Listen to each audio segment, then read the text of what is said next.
میرے نبی پاک صلی اللہ علیہ وسلم کا فرمان ہے، مصطفیٰ کریم نے فرمایا تو رب کی رضا کے لیے جھک جا، تو اللہ کے لیے جھک جا، رب تجھے عزت عطا فرما دے گا۔ تو توحید کا پہلا سبق یہ ہے کہ اللہ کے سامنے جھکنا ہے، کسی اور کے سامنے۔ معین الملت والدین عطا رسول ہند الولی حضرت خواجہ معین الدین چشتی اجمیری رحمت اللہ تعالی علیہ فرماتے میں حج کے لیے گیا، جب میں مینا مزدلفہ عرفات میں گیا تو ایک آدمی کو میں نے لبیک کہتے دیکھا۔ عقیدہ مسلمان کا رب ایک ہے، میرا رب ایک ہے، میرا رب ایک ہے، میرا مالک ایک ہے، وحدہ لا شریک ایک ہے میرا اللہ۔ فرماتے میں نے اس شخص کو دیکھا لبیک لبیک لبیک پکارتا، وہ آدمی جب لبیک کہتا تو جواب آتا لا لبیک، تو غیر حاضر ہے، پھر کہتا میں حاضر ہوں، پھر آواز آتی تو غیر حاضر ہے۔ حضرت خواجہ معین الدین اجمیری علیہ رحمہ فرماتے میں نے مجمع سے بازو پکڑ کے باہر نکالا، میں نے کہا بھائی تجھے پتا ہے جب تو لبیک کہتا ہے تو جواب آتا ہے لا لبیک، تو غیر حاضر ہے، تجھے پتا ہے؟ اب فرماتے وہ رو پڑا، کہنے لگا معین الدین مجھے پتا ہے۔ میں نے کہا اچھا؟ کہنے لگا حضور 24 سال بیت گئے، میں ہر سال حج کرنے آتا ہوں،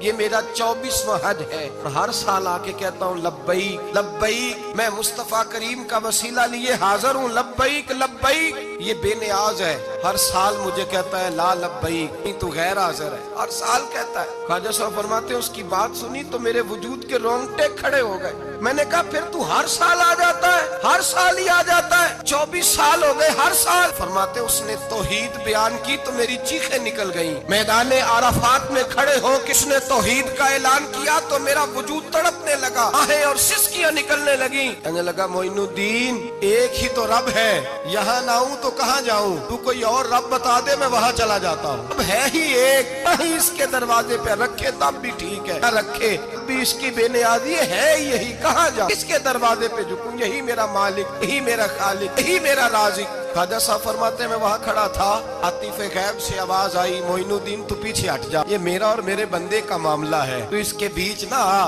اگر میں نے ایک دفعہ بھی کہہ دیا کہ تو حاضر ہے تو یہ اگلے سال آئے گا نہیں، مجھے اس کا آنا پسند ہی بڑا ہے، 24 سال ہو گئے، اس کا بھی حج قبول فرمایا ہے، اس کی لبیک کی برکت سے قبول فرمایا۔ بھائی یاد رکھیں اور سمجھیں، توحید یہ ہے کہ میں تیرا ہوں، اے اللہ میں مالک میں تیرا ہوں، میں کدھر جاؤں؟ میرے اعلیٰ حضرت فاضل بریلوی رحمت اللہ علیہ کے والد گرامی خوبصورت بات فرماتے مجھے دعا مانگنے کا طریقہ میری بیوی نے سکھایا۔ حضرت کس طرح؟ فرمانے لگے ایک دن مجھے اس نے کوئی کام کہا، کوئی ضرورت گھر کی بتائی، تو میں نے کہا میرے پاس پیسے نہیں ہیں، کچھ دنوں میں دے دوں گا، عورتوں کا مزاج ہوتا ہے گھر کے کام انہوں نے بتانے ہوتے۔ 2-4 دن کے بعد کہنے لگی حضرت ایک کام کہا تھا، فرمانے لگی ابھی جیب میں پیسے نہیں ہیں، ذرا آتے ہیں تو کچھ کر دیتا۔ 2-4 دن کے بعد پھر عرض کرتی حضور وہ میں نے کچھ گزارش کی تھی، فرماتے مجھے غصہ آیا، ناراض ہوا، میں نے کہا تو بار بار کہتی رہتی ہے، تجھے بتایا تو